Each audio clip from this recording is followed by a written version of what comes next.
Akşamınız hayırlı, hormatly kardeşler. Bugün e, Gurucu Meclisimizdäki raşizm baradaky ýygnaşygymyza dowam edýäs. Raşizm meselesi boýunça geňişleýin gurrun edýäs. Bu taýdaky bozulajak meselemiz gaty, täze, ýaş mesele. Wagtyň geçmegi bilen kämilleşmeli. E, Has işin içine metodika goşulmaly wagtyň geçmegi bilen ýöne. Biz şu taýda bir problemanyň bardygyny bozmamak maksadymız. Eee, Soň şu problemany gozulsa, buň netijesinde de anyklanylsa bir metoda bagly görünüşde sebäbi daşary ýurtda halkara derejesinde raşizmiň üstünde işler eýem alınıp barýar. 2014-nji ýyldan başlady. Ukrainlar Ruslaryň Krym almagyndan soň ve şondan bäri aýdylyp gelýär. Soň halkara inteligensiýasy diýen ýa-da bu işlerle gyzyklanýan gatlyk o raşizm nämedir, näme däldir diýilen meseleni ara alyp şondan bäri tartyşyp gelýär. Soňky bir ýylyň içinde çykan uruş sebäplen raşizme hasam ýakyndan we başgaça käbir ýüzlerini görkezdiren, käbir ýüzü görünen okdy. Görünmegi bilen bilelikde raşizmi başgaçarak çemeleşýärler, ýa-ni çynlakay, hakykatçyl çemeleşme bar. Indi bizem şolardan ejir çeken hökmünde bizem bu meseleni gozulmaly. Ýurdum içindäki, daşyndaky, bizim ýurdumyz bilen baglanşykly içinde de daşynda da meseleler bar. Şolary dile getirsek, owa orsun oýnaýan rolu ortağa çykjak bulup, raşizmi düşünmekde gaty uly täsiri bar. Ve aýdanymyzda raşizme hyzmat edýänleriň gurrun etdik iň soňky gezek. Raşizme ondan öňkü gezek raşizme garşy näme üçin sessiz galýarlar diýilen soradyk. O hyzmat edýändikleri ortağa çykýar, ýani düşünüp düşünmä, akly yetip yetmä. O aklyň yetmezligi hem netijede jogapkärçiliğe çekilýänsiňdir, jogapkärçilik ýere barandan soň. Akly yetmändir, hawa ýalňyşlyk bilen gelipdir bu taýa diýip bolanok. Diýmek bu adamlaryň bir günäleri bar. Ine şol adamlaryň raşizme hyzmat eden adamlaryň ykbaly nähil boljak? Ykbaly barada gurrun edilmeli. Gaty möhüm mesele bizine geçen ýyl şu terör toparynyň hyzmatkärleri, hyzmatdaşlarynyň çağalary barada da el aldykda, ýani ýurt bunça kynçylykdan geçenden soň o ilk wada belki düşünmän bilerler ilkinji ýyllarynda ýöne täze nesil ýetişdikçe birazrak problemalaryň üstü açylyp kimleriň o hakykatda düşmandygy ortağa çykdykça soň bularyň çağalara hem jemgyýetiň nemesine sadyldygyna hop saljak, hem şo çağalaryň özlerine de hop awanjak diýilen o meselede gitdik, ýani olary daşyna çykarmalymy, sürgünmedilmeli, näme bolmaly diýilen ýaly üstü açyk ýöne netije barylmadyk bir temany el aldyk. Şo temanyň uçy raşizme hyzmat edýänleri de bolup çykýar. Ýani raşizme hyzmat edýänler aslında bizim terör topar diýip adlandyrýanlarymyz. Ýani ýurdun içinde terör hökmüni sürýänler raşizme hyzmat edýändirler, ýa-da raşizm arkasında bolandygy üçin şonu edip bilýärler. Ýa-da şol terör topary raşizmiň bir parçasy, Türkmenistanyň içindäki parçasy. Şeýleýine bularyň ykbaly nähil bolmaly? Cezalary nähil bolmaly? Bir guramaçylykly terör, genosit, ýa-da aklyňyza gelip biljek zalymlyklaryň köp görünüşine edip gelýärler. Özem bir gezekde bir näçe ýyldan bäri izgiderli görünüşde edip gelýärler. Ve bu adamlaryň ıkbal nähil boljak. Yani cezası diýemek o ıkbalın içinde cezası ham bolup biler. Yani bu adamların statusu o näme boljak? Diýilen o soragyň üstünde pikir alşýarşy ederiz. O 5 minut wagt beriljek her bir adama. Yani bir gezetde. Yani söz sözlemek üçin. Şeýle barym bu mesele boýunça pikirini aýdyp başlamakçy bolýar.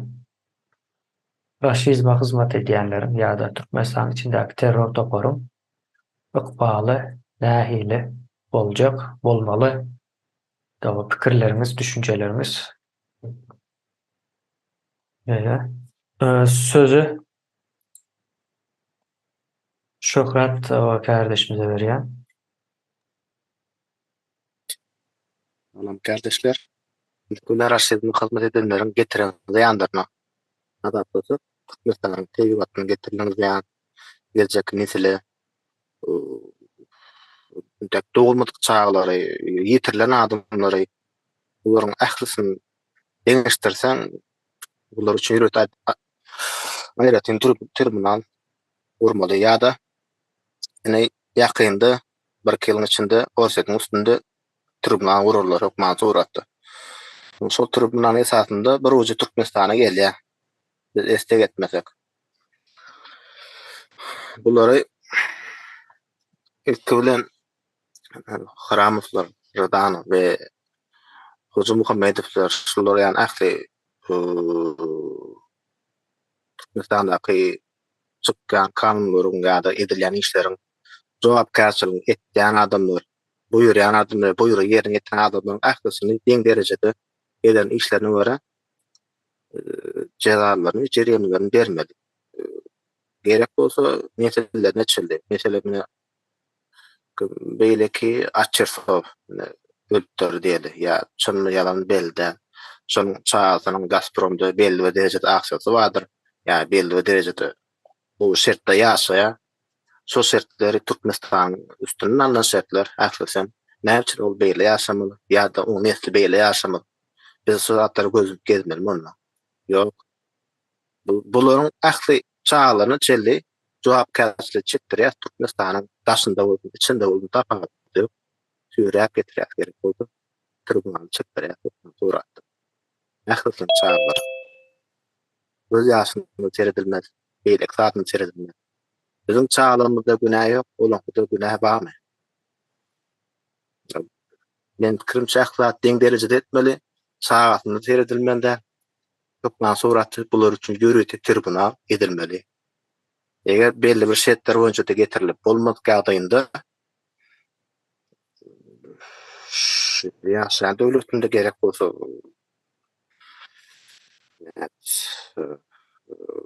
isem şertler bilen näme şert bolundy ähli çyzalaryny çağatyny bile çekmeli men talap etýän özüm. Aýdyp boldum kardeşler. Sağ olun. Sağ olun. Ama başka söz almak isteyen var mı?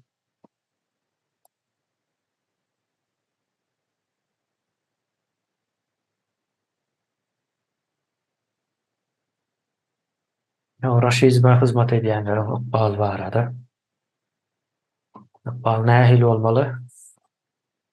Nähili bolar ýa-da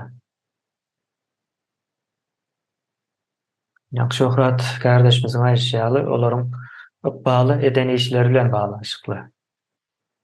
Yani etdim boldum dünýäsinde diýip kabul edeli düşdükli dilde.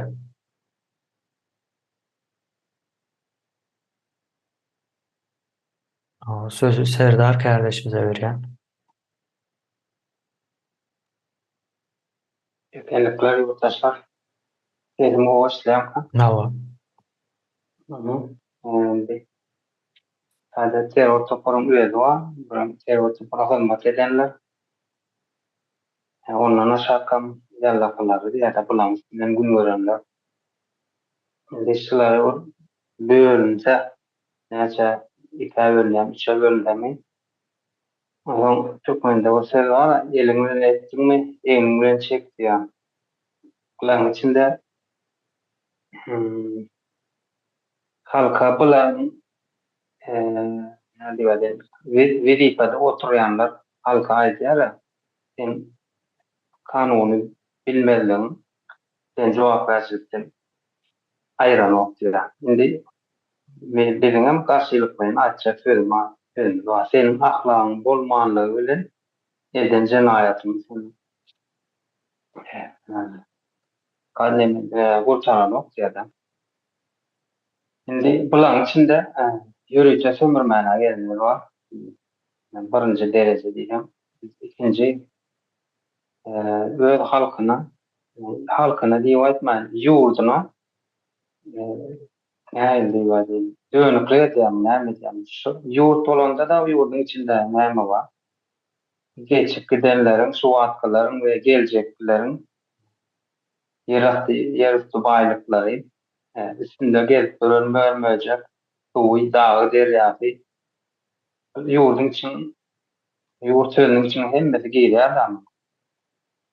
Diňe adamlary özleri giren ok, bütün ýurt boýunça ýetirýär bulan ýany. Şoň üçin düşünçime boýunça her kim eden ýani jenaýatyna görä çekmeli kady düşünýär. Sağ Sağ olun. O sözü Muhammed kardeşimize berýän. Sağ olun. Salam yurtdaşlar. Şimdi bärde bir mesele şeyler tarafından seyredip bolýar da ýa-da Orus imperiýasy ýykylyp barýar dünýäň gözüňde. Onu görýän we görmeýän we kabul edýän we etmeýän we ýöne. Ol görseň görmeseň, görüp görmezlik hakykaty ütkelen ok. Endi şoň alyp raşizm diýilýän neme imperiýanyň ama häzir şu gol astyndaky hemme ýurtlarda da ütgeşmeler bolup dur. Her hili ýagdaýlarda ne sosial mediýa bilen görüp oturýarys idarlap. Indi Türkmenistana gelende häzir Türkmenistanda ene häzirki ýagdaýynda aldanym öňmüzdäki ene ýetip gelýän täze Türkmenistan nemesinde seredeliň şo döwür sosial mediýada şo taýda açyk boljak, hemme taraplaýyn, hemme zat açyk aýdyn aýdyljak, telewizor kanallarda hemme zat aýdyljak. Şo ýagdaýda raşizmyň hakyky ýüzüni ähli halk görjek. Iňňaryndan bir esasy patlak diýil, esasy bir bölegi görjek da şonu. Şonda ýam bular hazam göz ýetirjek da şol özüne ene Türkmenistanyň öz ýa-da halkyň öz içinden özüne ziýan ýetirilen adamlar ýam şo taýda görünüp durjak. Gerek bolsa atlary bilen ýanky şolaň üstünden alınıp barlayan hukuki işlemler ýa-da suudi işleri bilen şolardan habarly boljak. Şo ýagdaýda akwaly nähil bolar diýilen sora ýa azık näbel bolup dur, näme üçin diýsen, bolýa kanun täze Türkmenistan bulara garşy kanun çykarar. Gerekli nemelerini berer, jezalaryny ýöne. Şol çykjak täze kanundan has agar bir ýagdaý bilen başyna gelipdi, olam halk köpçüligi tarapyndan ene erwet bir neme var boljak, ýigrenje. Ana şo tarapyny häzirden şeýle bolar diýip aýdyp bolanok, ýani gaty bir neme kyn ýagdaý boljagy görünüp durýardy. Häzirçe şular aýtjaklarym.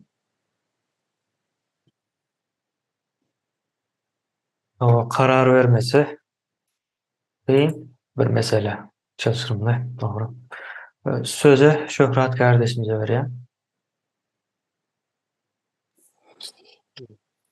Ben aýtmak ýatym çykan esasan şu mass media salamlýar Türkmen portal atawatan şonu alyp barjylary şonu kanaat açylamasy şolar ýeşiliňdäki adamlar şolar deň derejede haramsa bilen ceza çekeceklerini şuna öňden aýtjak niýetim bar.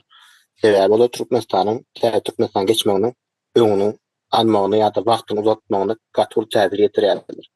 Halkyň düşünjesini aňyny üýtgetmeden sebäpli. Şolar hukman suratda Berdimuhamedovlardan deň derejede cezalandyrmaň tarapdary. Ahli mass medialar Türkmenistanyň yalan maglumatlar berýändir. Aýdyp tuturdum sözümi. Sağ olun. Sağ olun. O sözü Söhbet kardeşimize veren. Sağ olun söz vereniňize. Tarihten şu neşenni öz nemesini pozisiýasyny diýseňem bolýa, berde ya güýjüni diýseňem bolýa, öz adyny diýseňem bolýa, haýsy nämesini alsaň alyň. Ýani iň agyr jenaýat ýa iň agyr jeza berilen adam öz halkyna we öz watanyna düşmançylyk bolan adamlar da. Yani düşmançylyk eden adamlar ya öz watanyny, öz halkyny gelmişekleri düşmanlaryna satan adamlara nähilek jeza berilýändigini birazçyk tarih bilen ýüzleşseňiz bilip bilersiňiz bunu bärde. O wagtlar ýöne bir sanak, iki sanak adamlar bilen bir sanak, iki sanak ýa bolmasa bir sanalgyja adamlaryň üstü bilen şu öz halkyna garşy dönükli etdirýän bolsalar şu wagt bütün ýani Türkmenistan tarapyndan bütün ýa-ki goşadyrnaň içindäki hökümet diýip gören adamlar bar, bütünleýin hyzmat edip durlar. Bir kastlaýyn açyk özüň gidilejek bolan oklar. O zatlarymyň bilýäňiz hemmäňiz olaryň näkilek iş edenliklerini häzirki wagtda bilýäňiz ýa aýdylyp geçildi. Indi bärde şeýlerak nemänem aýtjak, öz halkyna, öz watanyna dönük bolan adamlar diňe ol Türkmenistana täze Türkmenistana däl. Bütün dünýäde, ýani biz sürgün edilmeli diýilen karary aldyk da, bütün dünýäde olara hiç ilneme beriljek. Sebäbi 20-nji asyrda şonu isleýärler bolar. Öz ýurdu ýaşatmaýan bolsa ol döwletler näme üçin ýaşatsyn ony? Indi näkil jeza berilmeli diýen nemäňize gelsek, bolara urup ýa serewip ne şu wagt geçenki nemelerde aýdylyp geçilenlerine biziň İran türkmenlerimiz Gurbanagada gürrüň berdiler, olajanyny şaýady bolup türmelerdäki eden şolara garşy ýa türmedäki adamlara garşy çekdiren eziyetlerini, eziyetleri ýalyk biz eziyet çekdirmeýäs elbetde. Olary çekdirmem bolmaýas. Täze Türkmenistan kanunyň dol derejede işleýän diýmek ýöne. Ýa men pikirim ýa garşy çykýan bilersiňiz, ýöne bularyň mundan soňky dowuljak ýedarkalar näşenni ýaşama mümkinçiliklerini özleri häzirden öňlerine böwet bolýarlar da. Eddir şu wagtda Türkmenistanyň ýaşlaryň ýaňy dowulan çagalar ýa bolmasa 13 ýaşdan 10 ýaşa çenli, 1 ýaşdan 10 ýaşa, 15 ýaşa çenli çagalar näme günäsi bar? Şolary ýalňyş ýere, ýalňyş bilimden gönükdirýärler, ýalňyş ýola salýarlar. Bil kastlaýyn. Awa, öňlerine böwet bolýarlar. Günäsiz çagalar. Bular şu wagt edip duran işleriniň üstü bilen mundan soňky öz nebereleriniň dowuljak çagalarynyň öňlerini böwet bolýarlar. Biz onu açyk aýdaly berdiz. Bilmeýän bolsalar bildireli. On soň ýene bir zat aýylgan şadan şu wagt gorkuýuny elle tutýarlar da. Gynansak da gorku propagandasyny oýnaýarlar. Ne hakyky terrorizmiň bir görnüşi, bir alamaty bolan Türk ýurdunyň içinde hemme zat gowy, hemme zat bilýärler, asmanymyz arasy ýurdumyz paragat, ýuruş ýok diýerler da. Bu sözler nerden gelýär? Halkyň özü hiç zat ýok ýerden tapyp bilýär bu sözleri. Yani birinin aklyna gelýär yani. Bu köpçülükle ýaýran sözler. Bunu kim ýaýratýar?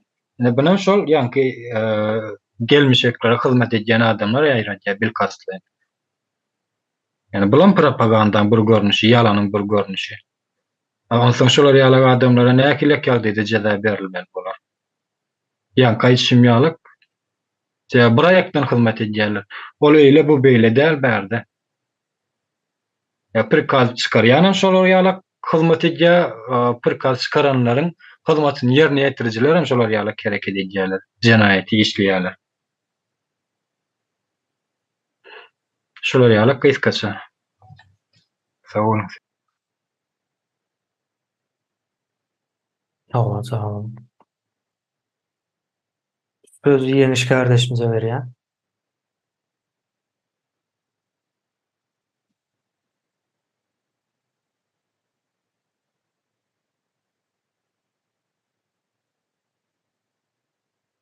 Mikrofon yapma. Ha, açtım. Neme şular açsaktım dinleyici daha vermek ýylende ilki bilen neme etdirmeliler. Bunların özlerini çıkarmaly, yani ekrana çıkarıp şulan öz eden işlerini öz ağızlar bilen aýtdyrmalylar. Näme iş edendiklerini. Kemmetine bir başyndan. Ýöne sen ödüň bärden barp sen şeýli iş etdiň diýip hiç şeýli suud etmän ýa-da aýtman diýmän. Jeda bersen bu yani halk köpçülüğünün aňyna ýalňyş nemeler oýup başlamak ahmal. Ýöne ine oň üçin etmeli zady şularyň özlerini halkyň öňüne çykaryp aýtdyrtmaly, ýani näme iş eden bolsalar. Ine Putin'in hamelerini üns berýän bolsaňyz sözlerini zatlaryna şuň gününi uly terörist Putin'in özü de ýöne bu näme diýär şol Ukrainadaky watanyny topragyny gorap beren adamlara natsist diýär, ekstremist, teröristler diýip at berýärdi ýani. Özü terörist ýolsa. Şonuň üçin ýani ine şu atky bizim Türkmenistanyň içindäkilere halk terörist diýip tanap bilýän däldirler. Azyrak böyle tanaýanlar bolsa. Bunu tanadylmak üçin şolaryň öz ağızlary bilen näme etdirilmegi gerek, aýtdyrylmagy gerek. Halk köpçülüğünün öňüne çykyp. Şular aýdaýyn diýdim men. Sağ olun. Sözü Şöhret kardeşimize veriyor. Kardeşler, käbir edilen işler var. Yani su edilen ýanakda näme edilen, mass medialyň etýän, aýtýan zatlary ony öz aýdymda da aýtmandy gözemälim, her kim bilýär. Meselem, ýa-da Türkmenistandaky edilen proýektler onu suud etmek gerek däl, ol şeýle de göze görünýär, ol KGB'ň arkiwinden çykaryp onu öňüne suud etip bolýar, bu aksatlar. Onun için 6 ay, 2 ýyl içinde käbir birinji derejeli günäkar adamlar Türkmenistanyň ýagdaýynda suudy elbetde prokuror bolar, suud bolar. Käbir zatlar üçin uzak wagt gerekden. Biz hakyky tyrmyna urjak bolsak, edil bolşany edilen iş gözemälim. Bunu etmek üçin suud üýtgeçlik zatlar geregenden. Mass medialyky belli, Kıramlıkla belli, Hoca Muhammed'in belli. Olu birinci deli adamlar. Yani Berdi Muhammed mesela. So günahsını boyunca aldı diyen de sonkan belli. Hem de son yükleniyor aslında. Sonun üstüne edile. Benim sonku belli. Son günah için 6 ay çekmek gerek mi o işleri mesela. Kâver birinci dereceli adamlar için. Yani etdiyen cevapkar adamlar için. O bol bile belli ki ikinci, üçüncü dereceli. Yani hükman suratda mass medyalar etdiyen hareketler belli. Şu ateşlerde hareketler belli. Berin informasyonları belli. Ne için yalan getirdin deyip her bir eden çıksalar için 10 yıla çekeceği onların o zatlar için. Ben biraz başlayarak fikirdi. Türkmen daha da uzak çek bolunu bir adam için. Biraz başlayarak fikirdi. Şunun için tasarruf kurumların ölümce zatı verilende reaksiya bir geç medyanı bir kıyıskara Türkmenistan tarihinde birinci safır şeyler bolya ve mesela bundan önkü başka yurtlarda seyretsen ölümce zatı verilen yurtlar şu yurtlar gittikçe ösýändir ve ütkendir. Yani eden işinin ertesinde cevap vereceğim bilinir ya 100 yıldan soň 200 yıldan soň ya eden işi belli etçe işi belli cevap verecek yer belli. Galanca da şeyle boldy.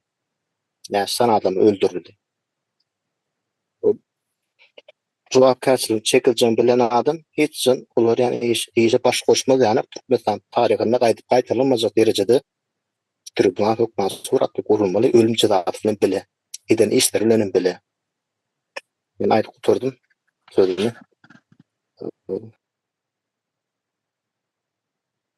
Sağ olun. Sözü Serdar kardeşimize vereyim. Yurttaşlar taýda ýa-da aýçymyzy sınıflara bölünsek, öňe geçip indi birinji, ikinji sınıflara kuwala ýöňünden belgilen ýaly indi şulara hyzmat edenler ýani bilip hyzmat edenler ýani. Näme diýýärdiň mol adamlar.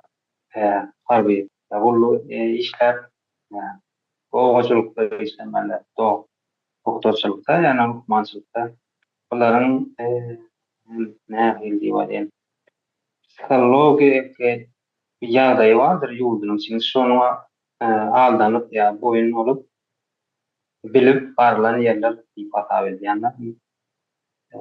Özümden bir mysal getireyim kıskaça. Renanymyz içinde bir kan öýüp giýjäniň ýary ýa-da lukmanlaryň biriniň ýanyna barmam boldy ýylimdäki. O adam näme ýurdun ýagdaýy işlerlik suwat ýaly pulumyz bolmady. Ertegeljek diýilmejek koýduk ýaşy. Bugun çekildi. İkinci üniversite sonra edildi. Hani onu olsaydı, men olsaydı. Hani sen bana plança vermelisin. Men de sopul yok dedim ben. Bunun cevabı kaçık iska ve net oldu da. Pulun yok olsa men ketmezdim diye. Yani bu ne demek oluyor? Bir maskalanı ecetim koymak, yani ortasını koymak, dinin gayri, dinin ayal doğanı. Örneğin adamlara ziyan etkiye bilim kellesi. Olam dine para giycede. Onun yal giyceler 3 yıl 66 bununla bir yılda. Şimdi sıkılı adamlar sehelse bu üçün ya böyle dehvitleri şahsi divaydenler dehvitleri için bilip cinayet ediyorlar. Dine görýänler, görünmeýänler näme? Bulan içinde molumdan var, ýaşylanmady. KGB diýilen bir struktura diýerler, terör şulara goýup mal hukmunda gitti. Harbylar men diýen oňurgaly oglanmaz daýalar kurup jogap öldürip koýar. İyi otaran okulanmadan bulan hemmeten bilip edýärler. Şimdi bular men ekleýümada her sene öz ilince suud etmeli, eden işlerini we nide ýaşaýandy kimden bolupdyr, çağalary kim. Şimdi bunu sowat suud döwrü bilnermi? Onu bilmedim ýa-da geljekde nesil bardyr, Türkmenistan geçişdir. Ana bular hatam neme öyle çok ceza veririm kadın. Bunlar halkın içinde de öyle çağlar, aktifler, çoğuluklar ambulara nehilde yuvadeyin. Yigrençilenler, insan kıyır. Bilem oku. Öyle yurdunun urcönüğüne deyip seyrediler şalan öyle ceza ambulara yetip olur kadın. Türkmenistan yurdunun cezasından daşarı. Ben gutarım awrun. Ya, sağ olun. Sözü Söhbet kardeşimize vereyim. Täze Türkmenistan gurulandan soň dol derejede işlep başlandan soň dürli nemeler bolup başlajak, özü hususy sektorlar köp başlajak. Şol wagtyň özünde de hususy medialar, ýani hususy kanallar köp başlajak. Ýani internet urugamyna kanallarym köp başlar bundan soň. Diýjek bolýan wagtym şolaryň eden işleri hiç açan ýani 30 ýyllyk dowam etdi. Täne şu göz açdygymyz alamymyz bar. 30 ýyl boldy. 30 yıllap dowam etdiren bolsa biz hiç saçan durmak yok. Yani gündemden ekrandan şular memesini çıkarmaz. Eden cinayetlerini gündemde saklar. Elmada ama eden cinayetlerini tarihe kasalarız. Kino edip neme deriz. Umuman hiç saçan gaýtyp şu Türkmen döwletiniň ykbalyna şular ýalyk düşmançylyk, özüm bil kastlaýyn düşmançylyk hereketler gaýtalanmazlygy ýalyk gündemden ýatyrmalylar hiç ýyly. Gündeme çykaryp durmaly. Çykjagamdyr bu. Yani biz çykarmajak bolsam çykarybys. Täze Türkmenistanyň proýekti şonuň esasynda düzülýär. Buny öldürmeli, ýakmaly, ýa bolmasa türmäge basmaly. O dogry, oňa da men garşy däl. Ony her kim içi gaýnap durşy bar. Şolar öllere jaň edip bilen oklar, ýa eline düşüp bilen oklar. Mesela eline düşse näme der halk şolary? Bize ýetirmen tüýdip ýerler şo halkyň özi. Bize ýetirmeýärler. Yani biz üçin şolaryň ölmemeligi gowy. Özlerinin görmekleri gowuşany, yani biziň önümizde täze Türkmenistan ýetişdirjek nesil şolary näkil göz bilen garaýar, ýa şolaryň çagarlaryny ýa altyklaryna tapagy ýok. Yani özleri şunu görüp bilmeýän bolsa biz aýdaly onda bärden. Görüp bilýärlermi? Elbetde görüp bilýänler, ýöne bolmajak ýalakda bolup duranlar olaryň gözlerine. Onsoňam ýene bir zat bar şu ýerde aýdyp geçeýin. Ýene raşizme hyzmat edenler bar diýär. Raşizme hyzmat edenleriň ykbalyny biziň temamyz o ýurdun içindekiler göz önüne tutmalylar bärde. Ne şu var, raşizme garşy hereket edip arka tarapdan ýene şolara hyzmatyny edip gören adamlar bar şu ekranna. Olaryň ykbalym edir şu ýurdun içindekiler bilen deň hatarda bolmaly. Olaryň bil kastaýyn halkyň gözüne çöp atmaýan propaganda işlerini alyp barýarlar. Olara garşy çykyp arka tarapdan olara hyzmat edýärler. Kimdiklerine şu neçeni aýdylyp gelýär olaryň kimdikleri. Olaryň kim? Olardan hem beter bolmaly. Oýan barýan halkyň öňüne bir gapdara sürýärler. Sag bolun, sözlerim. Ýa, sağ olun. Sözü Halmurat kardeşimize berýän. Sağ olun. Kardeşler, gaty wajyp zatlaryň görüňe de otursa, ýurdun içindäki jenayetkarlary näme jeza bermeli? Türkmen halkynyň garşysyny o kategoriýasy boýunça nähil jenayet edipdirler, oňa nähil jeza bermeli? Bu şol raşizmi gollap, Rus tarapyna çykyş edip, bilkatlaýyn 30 ýyllap halkymyzy edip, allap, onun yerasy ýerisi baýlyklaryny ýurdun daşyna çykaryp, Orsiýadan görkezmesi bilen halkymyzy şolar ýaly gulçulukda saklap oturan adamlary näme çare görmelidiň mesele ortada durda şu.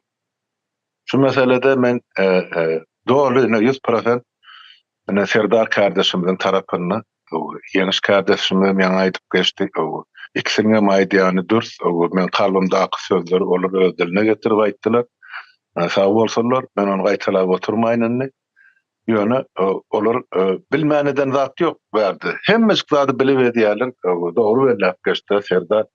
Diňe öz şahsy baýlygy üçin, öz şahsy durmuşyny halkdan, beýleklerden ýokary şertde, derejede saklamak ýa ýaşamak üçin şular ýaly döwletiň, milletiň, halkyň ykbalyny bäşaýa satan watan haýyllar diýip adlandyrýan.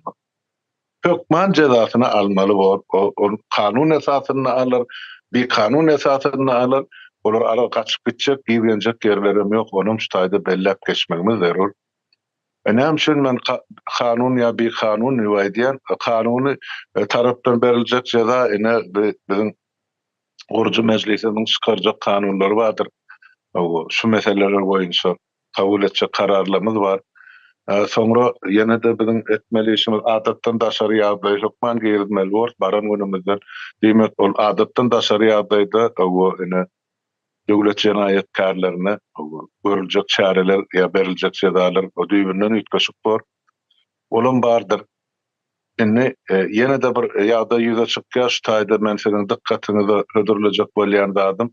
Şu meseleni aralyp bozap başlamazdan soň maňa bir topar ýerden jaň etdiler, ýazdylar. Öň tanýan adamlar bar. Soň şular ýaly hökümetiň daş töweregiň işläp bererler bar. öz akbarlary bilen gyzyklanyp ýazýandylar da. Eger diýe bizde şu mahalle o diýe pişman edipdi, o gaýtmyşym edip o halkyň tarapyna geçsek bize nähil jeda berilirdi. Ya şular adamlar jedadan boşarmy dip şular ýaly gytaklaýan maňa sorag berýärlerdi. Menem onu halkçıdır ýa-da halkyň adyndan ne guruju mejlis çöder dip aýtyp berýär. Men öz üstüme olar ýa jogapkärçilik alamak, bol bir adamyň karary borda. Ýöne men bilýän özüme galta näme diýjegim bol. Ýöne o berde mejlis bar, mejlisin karary bilen biz atlaryň o aralyk maslahatlaşmamyz zerur dip hasap edýän. Indi bular görüp başlapdyrlar kardeşler, bilýärler, duýýarlar. Bugun bolmasa erti Orsiýadyň häkimetiniň ýykyljagyny ýa Orsiýadyň düýp dargajagyny, şol sanly Türkmenistanyň Merkezi Aziýadaky hemme diktatorlara firip süpürilip gitjegini görýärler bar. Indi şolar özlerine bir gaçyp atlygy gözleýärler. Daşary ýurtlarda bulara orun berjek, döwletem ýok, ýurdam ýok, berilýände olary soňra elini götüne daň Türkmenistana getirijegini bilýär. Onu biz ýekelikde özümiz talap etmez. Türkmenistan, täze baş prokurory eden jenayetlerini esaslandyryp şu döwletlerden talap eder, ol adamlar geler ýedi. Ogrulan pullary bilen halka ýetiren ziyanynam öwüdinem dolmaly bar. Eger ellerine ganma bolsa onun jezasy düýbünden ötgeşik. Şo zatlary şuun kuun sizin maslahatyňyzy ýene şo ýan goýan mesele indi şular biri indi şu mahal siz bilen men gatnaşyga girjek halkyň tarapyna geçsek eger geçsem meniň günäm bagyşlanarmy çağalym azat erkin durmuşda ýaşap bilerim diýen soragy berýärler. Maňa berdiler şonu bir näçe gezek. Şonuň siziň dikkatiňize ýetireýin. Sağ olun kardeşler dinleyen için. Sağ olun. Sözü Şöhret kardeşimize verýän. Doğru welek etdiňiz. Ýa-ni kardeşim aýdyň ýetlerini oşu dämenem ýöne. Diň goşulmaklaryndan däl, eýsem men ýalňyşymy bildim, indi şoň bilen geçjä diýilende hökmen suratda goşundyň oşmaly. Şol esasında näme ýetdiň ýetgän bolsa şol nimetine ýetip bolýar. Goşundyň oşmak hökmen wajyp täzip gelmegini. Soňra goşundyň suud edilýän, görkezilýän we şol esasında da men pikirim ýöne ýalňyş däl dep pikir etýän we bilmeýän bolsa maslahat berýändir. Ütkän adamlara ýa şu bolýan atlarynda ýok boldy utordy bestir diýilýän aýtdan adamlara bugun oňlandan eýsem goşundyň goşmak has o derejede kömek etdi Türkmenistana gelmegine. Şol esasında da näme jeda beriljek bolsa ýeňilleşdirdiň görüşine geçmekler mümkin. Aýdyp utardym. Sağ olun. Sağ olun. Sapar kardeşimize söz verýän. Sağ ol Kemile. Yani iyileşlerimiz gowy yani önemli meseleleri agdak geçtiler de.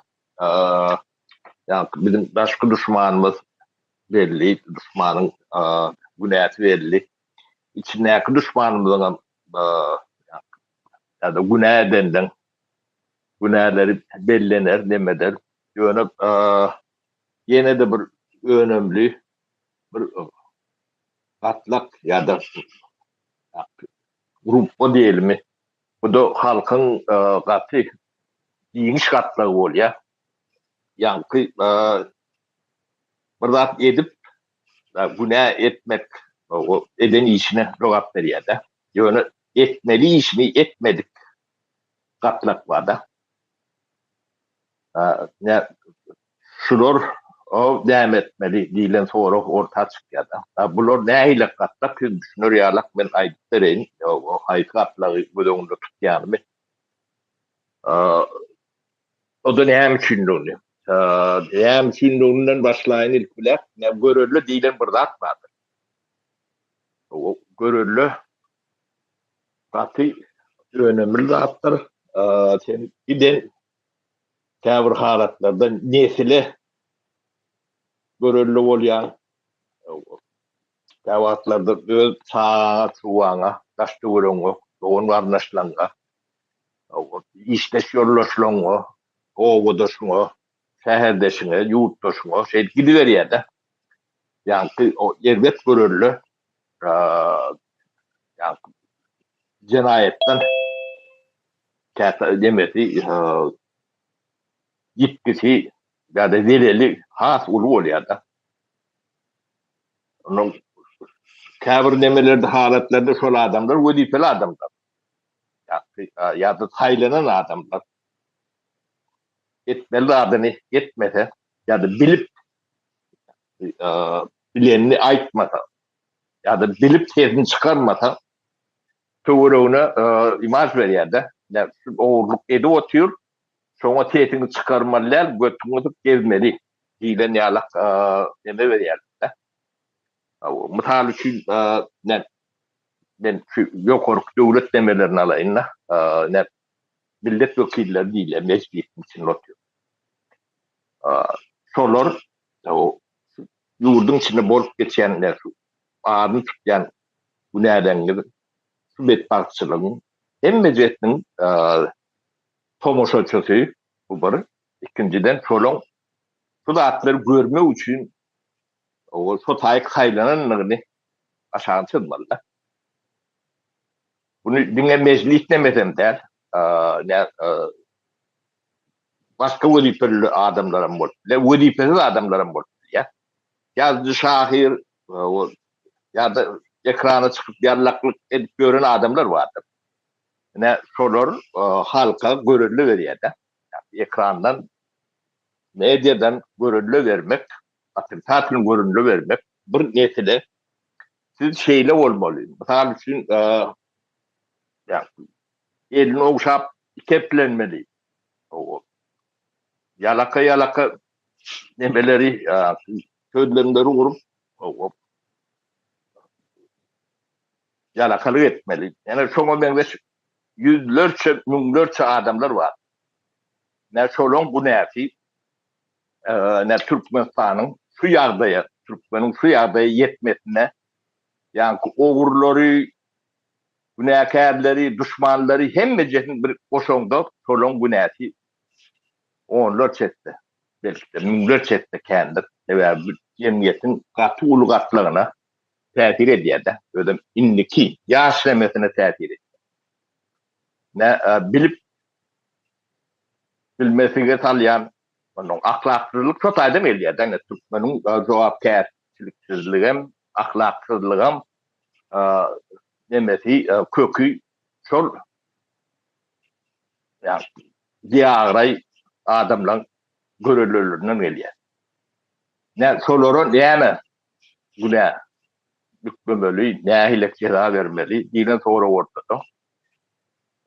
İkinci näme täze Türkmenistan diýmek, ýeke Türkmenistan täzeden urmak diýmek däl. Täzeden urmak o da işin bir kiçiräk böyle bolmagy mümkin.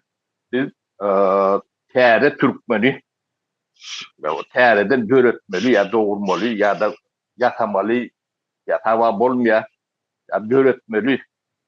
Täze pikirli, täze düşünjeli, köňüden arastalanan ardynan bir Türkmen we meňzeş Türkmen demetmeli. Wagtky Türkmen tipinäki Türkmen olup ýaşap bilenok. Biz dünýäde men Türkmen dip gelip bilme demesini yitirdik. Ondan mahrum etdiler-de. Biz niden agryk o adamlaryň ýüzüne men Türkmen dip seredip biler ýalak biziň halymyz ýok.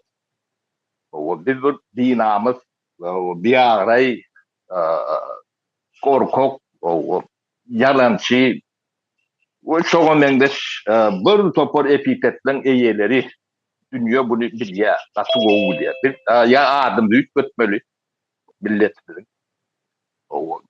Ya da täze Türkmen öğretmeli. Şolar ýalak biziň bir ýagdaýymyz bar. Inni üçüncü näme? Wagtyňyzam dolup da Hava sapara Ya bir min haýyş edýän şonu neme Täze diýin? Türkmenistan diýmek, şu Türkmenistanyň baýlarynyň gasy kändigini bilýäňiz. O bilen bilýär. Ýeriniň topragynyň hem kändigini bilýär. O şu topraklar halka, şu baýlyklar hem halka berilmeli. Ya gurulan defhalar, zawut, fabrikler hemme jeti hususy ýeçiligi geçmeli. Ýöne biz ýanky adyn tutan gruplarymyz var. O ya şolary şonu nädip biz riwa göreli. Ya Türkmenistanyň baýlygyny benim pikirimçe şolary ýalak demeden bu berilmez ýatlardan watan üçin, şunu dikeltmek üçin gatnaşmaýan bir ara gelip gören halka o hiwa diýerde, yani bedava ya da mut o hiçat riwa görmeler kan diýer. Şunemede günäti, yani bir iş edip ya etmän. O ya da şu Täze Türkmenistanyň guruluşuna hiç ýyly gapgyda watanjyny goşmady adamlara şu zatlardan yani mahsus tutmalıya da yani daşta tutmalı mıkanlayan şolary alak demem malden şolary däýlek krediýän bolsaňyz kimde näýlek pikir bar bolsa paýlaşmaňyzy dileýän sag bolun.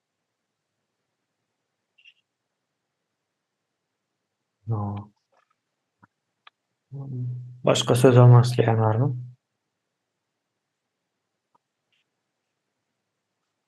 Hava. Anna kardeşimize söz veren. Sesim gelýärmi? Hava. Men Türkmenistanyň içindäki ýagdaýy bir öňüm diýip gödegime getirýän. Ýani dünýäniň niresine ösen döwletlere seretseň islendik bir ösen ýer hukmany bir pikiriň netijesi. Şol ýani islendik köp belli toparyň adamlaryň öz arasynda görleşip sonra barşyp bir zatlar öwrenip göredip döredeniň netijesi ýani bu netijeler berip bilýär öz ara görleşip döredip. Türkmenistanda da öň şolary ýalak gürleşme ýene taryhymyzda ata-babalarymyzyň goýup giden nemesi hukman Pomodor hyýar däli gürleşip pikir alşyp bir zatlar tebigatyň garşysyna bolsun ýene bolsun islenip etpakçylyga garşy pikir döredip bir zatlar etmek ata-babalarymyzyň goýup giden öňümi ne şol öňüm bize ýetipdir. Öňüm öňürmek nemesi Russiýanyň bize goýup giden öňümi şu Türkmenistanda da eken öňümi ne şol eken öňümleň netijeleri näme ýani neşekeşlik ýani ýa-da islendik adamyň öňürüp bilen okda ýani özünde pikir döredip bilen ok ýani problemi bolsa şonu aýdyp bilen ok. Şol sebäpli näme bolýar? Suitsit, özüni atma, özüni öldürme ýeneler bolýar. Ana şol Russiýanyň öňümi ýani biz şoň hasyly ýani hiç zat döredip bilemzok. Ne şol nemäni gowy ýagdaýa gowy hasyl almak üçin ýani adamlar döredip bir zatlar nemet bilmesi üçin näme bolmaly ýani pikir abeşne iki adamyň arasynda normal adam ýaly gürleşip pikir edip pikir döredip soraga barşmaly. Yani problema çyksa şu problemadan gaçmalylar. Yani ýa-da mysal üçin biri ölýän ýa-ni şol ölüpdir. Zat diýip sonra biýde nimetde biri özüni öldürse yani näme üçin ölüpdi? Anyna ýetsek bolanoklar derrow eli pilli gelýär diýe goňşymyz birden biri öldü de näme derrow men heni diýen eşitdim bolan daşary çyksam eýem adamlar eli pilli. Ona banny sal gidipdirler ona eli pilli eýem adamlar garşyp durlar diýe. Şolary ýalak ýagdaý bolmalyar derhol problema çyksa anyny ýetsek bolanyplar adamlar.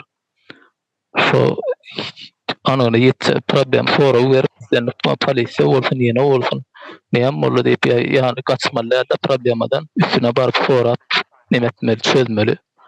Yani şey dip problemany ara maksat etmeni öwrenmeli. Istenlik bir ayal bolsun, erkek, çağa bolsun, istenlik adam pikiri önemli ordatdyr bu hasyrlar yani. Şol öwrendirmeni öwrenmeli. Eger şeýle ýagdaý bolan ýagdaýynda ata-babalarymyzyň edişýäri, şeýle ýagdaý bolan ýagdaýynda dören polisler ýeneler bardyr.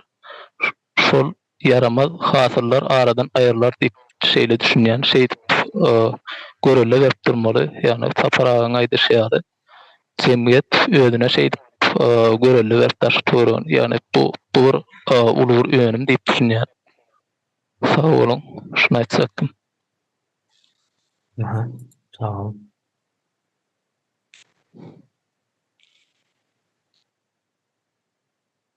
Başka söz almak isteyen var mı?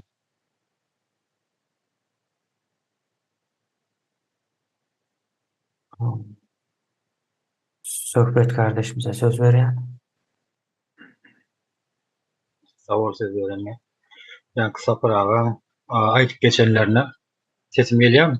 Tamam. Sapıragan aytıp geçenlerine bir öz düşünüşüme cevap vereyim.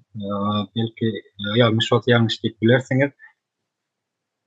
Yaki işini yerine getirmeyenler vardı yani. Hakikat işini bilip de bilkaslayın yerine getirmeyenler deyip alal verdi. Ne için yerine getirin yoktu. Son yani nemesi var. Bilkaslayın şu övgülü sözü, övgü propagandası deyip aydalgımız. Övgü propaganda. Kahraman arkadağımız, yeni şuna mengeç arkadağı serdarımız planladı. Şu övgülü sözler nereden geliyor? Bunu yaratyalar ve ondan sonra has aydiyenden hem has kuvvetip aytacak bolup aydyalar da bunu mesela şeyle aytmalı diyen bolsa şu aytmalı diyen sözünden hem has kuvvetip aytacak bolup can edýärler şoň üstünde. Yani bular ýaly adamlar jemgyýete gaty goly täsir edýär fotografa etýärler. Bu ine şu esasy näme propagandadan göz başy şo ýerden gelýär. Orslan kanalyna bar esas propagandistler 4 kişi bolup çykyş edýärler. Şoň Ors jemgyýetini nähilek ýagdaýda görýär.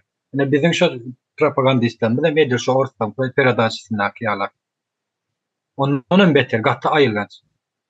Mesela işini bilmeyen adamların cezası ol şu hükümete hizmet et. Oğlum hükümete hizmet edýär. Yani kim olsa şu olsun yani. Hükümet şu durmayan hükümet yani şu goşudurların içinde. Den derece çeçekaylar olur cezalarını.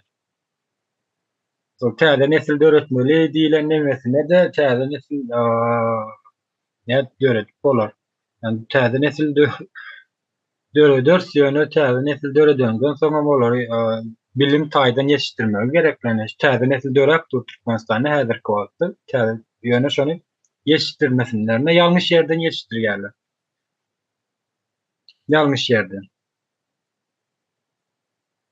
Şunçdan şu täze Türkmenistanyň gurulmagyna şu gatnaşmadykları adamlara şol döwlet eýçiligindäki ýerleri hususlaşdyrylany nähilek derejede berip bolaşylar ýa taparagy bermekden neme diýen ýa howatyrlan ýany. Men pikirim bärde men aýdaýyn belli wagt aralygyna ýani başda belli wagt aralygyna çäklendirme esasda berilse diýip pikirlenýär men. Sebäbi olar bermäne bolan siýasat Türkmenistan bir adam üçin, iki adam üçin ýa bizim öz toporumuz üçin ýa başga bir toporlar üçin gurulany häzirki wagtda bütün Türkmenistan üçin gurulup duransa olaňam adyna gitjekde. Türkmenistan olaram ýaşamaly, gatnaşmaly şolaryň şoň içine girýär, içinde oturýar.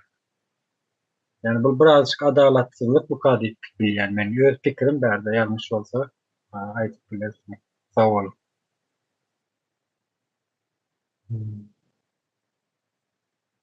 Sağ olun. Sözü Sapar kardeşimize vereyim. Sağ ol söhbet o diýär düşündüm. Ben aýtjak bolandadım. Biraz başkarak ne Türkmenistan'ın şu ýagdaýa, ýa Türkmenliň şu ýagdaýa ýetmesine, şu ogry jümri düşmanlaryň nemesi bilen bolan zat däl. Esasy bolany ýa bilýänleň keyfini çıkarmayanlarından hem bir elan körü şotaydan elyen. Eyleklen bu näti ýalňyşy görnüp dur. Olum cezatam kanun verer demeder. Ýöne görünmeýän neme bar da. Dünyadaky betbaççylyklar erwet adamlaryň edýän nemesi däl aydylýar da. Bunu çok çok ýalňyşlygyny bilip keyfini çıkarmayanlardan dünyadaky bir nemeler elbetlerim sonunun bilýär keyfini çıkaran ok. Sizin o wagtda akademik ýaşaýat diýelim. Türkmenistan'da bolýan zatları bilýär diýem sizem düşünýäňiz. Şol adamyň akly ýetýär diýem o bilýärdir. Ýöne şol adam sesini çykarýanlar. Sesini çykarmasa diýmek, siz şol adamdan görürler görün diýem täsirli adamda. Onu sizem sesini çykarmalylar. Siz mümkana, belki de 10 mümkana. Yani awraýly adam diýilýän bir adam. Size täsir edýär.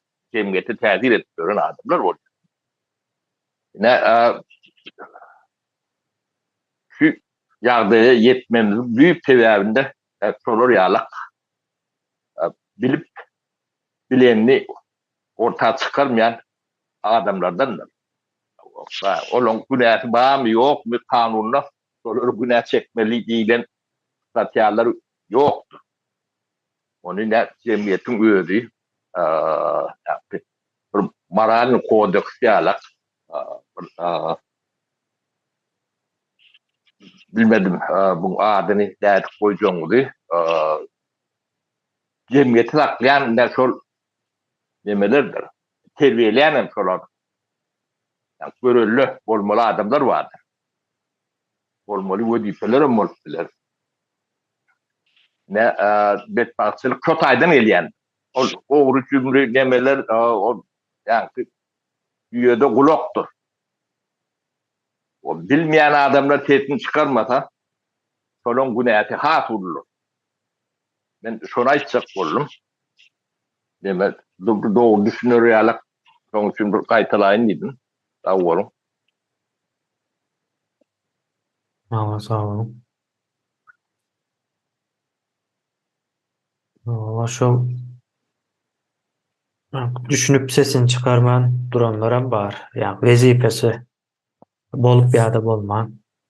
O milleti kümsükleşdirýär da. Türkmen kümsüklüğü nereden gelýär? Şol adamlardan gelýär. Bir de milleti kümsük etdiler. Yalançy etdiler. Hiç adamlar ýalak etdiler. Şol nemeti hamirmayeti şo taýdan gelýär. Ogry adamlaryň yani kezzap adamlaryň nemeti günäsi bellidir. Kanun onun şäretden böyle nemetinden. Yani rol nemen arkasında yönüp milyonlarca, belki de milyonlarca adama görüllü olup gören adamlar var. Ya da kollektifte yani täsirini ýetirýän, bu diýip bolmasa da görüllü olan adamlar var. Cemiyetde. Ol adamlar gaty önemlidir, demelidir. Olon degeri ütköşük bolmalydyr. Cemiyet tarapdan hem gowur bolmalydyr. Awraýam hemme adam ol ýöne cemiyetiň günäsi bar şol adamlary ýa gowurýan neme diýe. Ýöne ol adamlaryň täsiri umut ulluny cemiyetem düşünen ok. Ol adamlar belki düşünýänlerdir. Yani düşünüp edýänlerdir. Yani Türkmeniň kümsüklüğünü siz haýsy kanun bilen düzeltiplerini ödýär. O kümsüklük düzelmese samimiýetlik diýilýär da. Şu bolman siz hiç yerde, hiç kim bilen, hiç düýütlü iş edip bilmeýär. Bunu siz nädip ortadan ayırsa? O kitap okudup ne? Ya lekse verip ne? Bu böyle bile dedilen zat.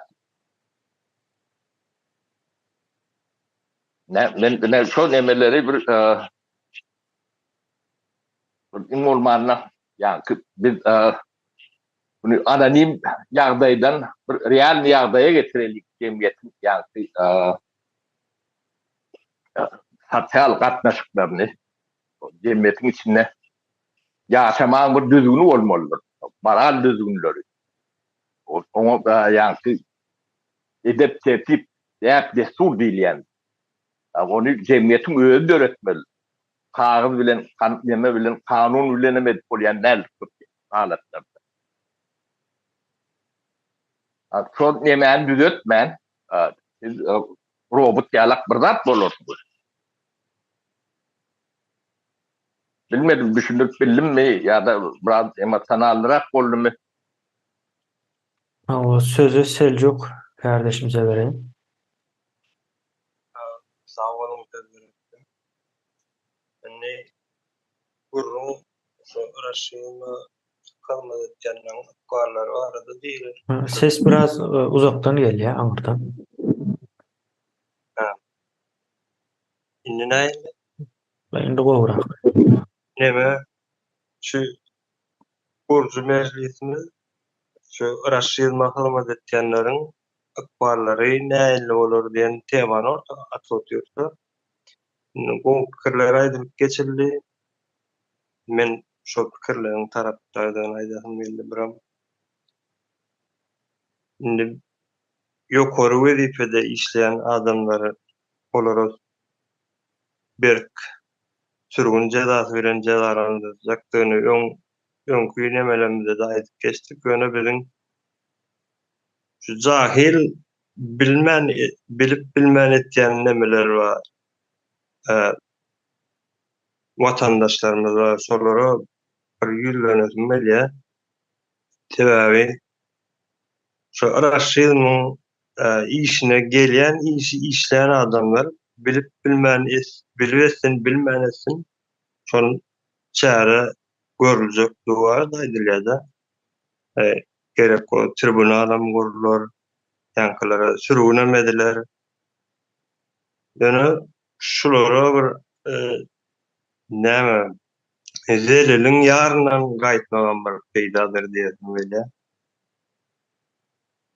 Bir öz ikwallary Ine öz ikwalda çağalaryna mukwalaryny bir gözeňlerini tutsalar bir näme boldy? Hawa men halkyň tarapyna geçdim diýip çäklenmelerle öz aktiv işleri bilen Türkmenistan'a şu aktiv işler bilen öz günahlarını ýuwup bilerler diýesim geldi. Şu häzirlikçe aýtjaklarym şu öz halkymyza şu Gurju Mejlisiň tarapyndan şeýle bir näme boldy? Bir päriňizden gaýdym diýip duýdurarym diýip şu arada aýdym geldi. Sağ olun.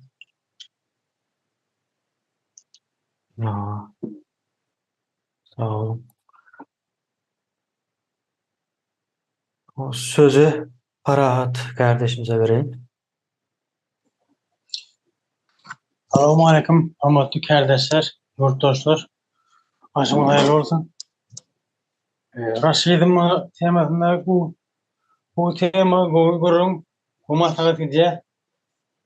Kardeşler hemmedi aýtmalar go aýtdylar, ýerine ýetirip aýtmalar adam oýmadylar, söýleme. Batoma. Demek öz canly şaýat bolýar bir naşga özüm. Raşidym neme hereketine. 3-4 ay men 4 ay üýe jaň etmedim. Ne oğdaşlanma, ne çağılanma, ne jemek hakama. Şona arda gorkama üçin, halk gorkama üçin. Yanımda men şu otan mahallemizde, bizim ovamızdan 6-7 tane Türkmen var. O da şoňa bar.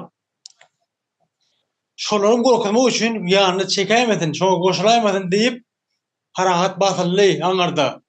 Edin hereket üçin parahat batylly diýip myş-myş edýärler. Raşidiň işgally.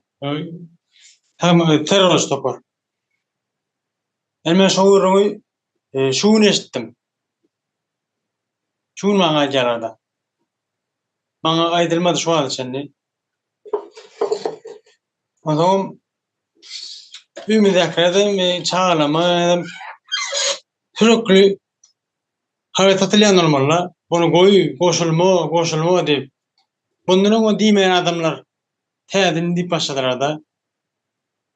Şoňa adamlaryň şäretini görmeli. Şu myş-myş janlary. Günmel gelip öňe ada berýänlere bir aýry bolan belli. Indi myş-myş janlar men arada halky şördün şu bar maksat şördäki odaşym maňa goşulmasyn diýip edýärler onu. Men gitkäze şunu aýtjagym, film bitti, hormatly ýerdaşlar. Sağ olun. Başka söz almak isteyen var mı? Yoş bugünkü nememiz cemleriz. Son söz almak isteyenler var olsa. Ama söz alsınlar hazır. Olmasa da cemleyeli. O Cennet kardeşimize söz vereyim. Salam ildeşler. Neraşizm nämedigine de bir näçe toplantılarımızda dinden düşündürüldü. Onun hasiyetleri öğrenildi. Ve ona kimlerin hizmet etkendiğinde geçen sanımızda adlar bilen aydıldı. Bugünüm raşizme näme üçün içinden hizmet edilýär diýip sorasak, onda bir näçe jogaplar bar. Halky jahilleşdirmeli. Jahilleşen halkym olaryň işine ýaraýar, istediği ýere sürüp bilýär, kontrolda da tutmak bolay bolýar. Jahil hak hukugyny bilmez, diňe paýogyny sorar. Bu işlerde protokol boýunça raşizme içinden hizmet edýänleriň netijesinde amal aşyrýar. Beýle işler alyp barmak bilen hemme ýer özleri üçin halky, döwleti gazanç çeşmelerini öwürtdirler, ýagny korrupsiýalaşdyrypdyrlar da. Mesela bir ýere işe okuwa girjek bolsa da para vermesen girip bilmeýär ýa-da işläp ýörsiň diýil senden soraman gazet jurnallara mecburi abuna ýazarlar. Paxtaýy berýärler okuwçylar, işçilere. Ondan başga da bir sürü kitaplar satyn aldyrýarlar okuw ýerlerinde, iş ýerlerinde. Gökuşa döretmeli diýibem. Yeni aylığından ağaç satın aldıp köçeleri ektirýär, temizledýär, aýkara sana vermeli. Bular şu ýokarda azap geçenleriň netijesinden şeýdip halky öz aýdanlaryny ýöretýärler, tek gorkyzyp. Şol aýdanlara da boýun bolmasaň gider, gapyda müňlerçe işlejek, garaşyp dur diýerler. Ine şu ýerden belli döwletiň ýoklugy, kanunyň işlemeýänligi, ýöne şu maskaly elementlerimiz döwlete barýalyp görkezýärler da, yalan propagandalar bilen. Meselem telewizionyada da her gün halkyň aladalar, edilýär ýollar, jaýlar, täze şäherler, iş ýerler, senat gurulyp dur, açylyp başlady diýen habarlar berýärler. Ýöne näme üçindir? Ýöneki halk bu jaýlardan alyp bilmeýär ýa-da dinç alş ýerlerde dinç alyp bilmeýärler. Näme üçin döwlet başyndakylar halka hiç bir zadyň hasany beren ýoklar. Eger döwlet bar bolsa. Eger Türkmenistanda erkinlik bar bolsa, göňünden isleşi ýaly, rahat, hiç hili baskı bolmadan okap, işläp, dinç Almanya gezmäge gidip bilýän bolsalar, ýurdundan, maşgalasyndan aýrylyp ýurtdaşyna çykyp gitmezdiler. Gynansak da halkymyzyň ýarysy ýurtdaşynda işläp, maşgalasyny bakyp ekläp oturýarlar. Özüm şeýle durumda. Artık bu elementleriň işiniň soňuna dogramalydyr. Raşizme içinden hizmet edýän elementler dürli ýerlerde bolar. Meselem mediada da güýçli depkinde dini propagandalar alyp barýarlar. Ona el yöredilýär diýsek, türlü dini suratlar bilen Hudaýa şükür etmege, her hili dini videolar ýaýratýarlar, trollerler. Ine şu trollerlerin raşizm içinden hyzmat edýändigi. Şeýdi halkyň beýnisine diňe Hudaýa şükür etmege sokýarlar, siýasata düşünmez ýaly. Elementlerin raşizme hyzmat etmesiniň sebäbi halkyň aydynlanmasyndan, ayaklanmasyndan gorkýar. Şonuň üçin durmadan aýak aldygyny din duýgusy bilen sömürýärler. Bu meniň öz pikirim, görüşüm Türkmenistan barada. Türkmenistanda haksızlyk var, hukuksuzlyk var, emma döwlet hökümet ýok. Şonuň üçin işden hyzmat edýän elementleri halkdan eliňiz çekmeňiz talap edýär. Gaýtam halka destek bolun diýär. Bolmasa da eden jenaýet boýunça jezasy berilmelidir. Sağ olun. Sözüm jemledim. Sağ olun. O ýeňişki kardeşimize berýän sözü.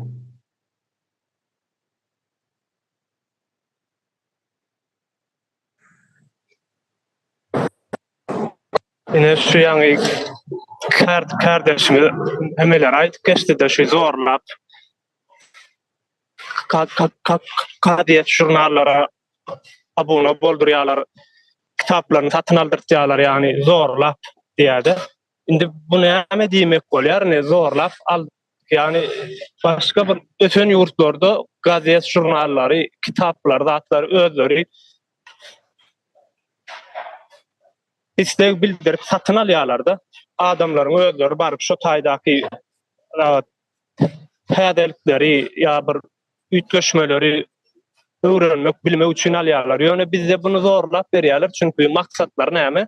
Halky dolulugyna şol okumak, öwrenmek diýilýän bir düşünjeden çetleştirmek üçin edilýär. Ýani gazetlerde hemme kişi bilýär ýa-da kitaplarynda da hemme kişi bilýär şolарды okar ýaly ýa-da adamyň bir pikirini ütgeşlik zatlary oýurup biljek bir makalanyň ýoklugy ýa-da bir häzerligiň habaryň ýoklugyny hemme kişi bilýär. Ýöne şoň üçin hiç kim gazyet alasy gelmeýär, okasy gelmeýär. Ýöne bunam zorlap berdirýärler hem de adamlaryň aňlaryna şu gazetlere, kitaplara bolan ýigrenji döredýärler-de. Şular goşaýyn diýdim üstüne. Sözüm jemledim men.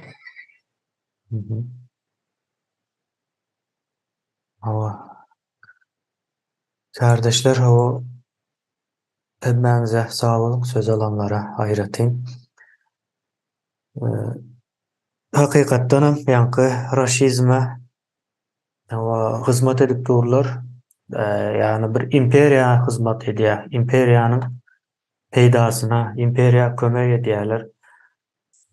Şu wagt içindäkilerin, ýani döwletdäki işgärler diýip aýdaýyn. O hökümetiň agzalary hemmesi her bir edýän, her bir alýan demi bilen bilelikde bir imperiýa hyzmat edýärler, kömek edýär imperiýanyň Türkmenistanyň içindäki halky sömürmegine uly bir ýardamy diýip dur. Bizem şonuň ýurda baran soň hem birinji öňüni almaly, ikinciden hem şolaryň eden jezalaryny gaýtalanmaz ýaly edip berilmegiň tarapdary bolmaly.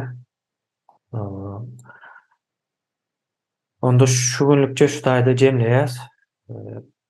Ýanaşygymyzy indiki ýanaşygymyzda görüşýänçek. Sag bolun.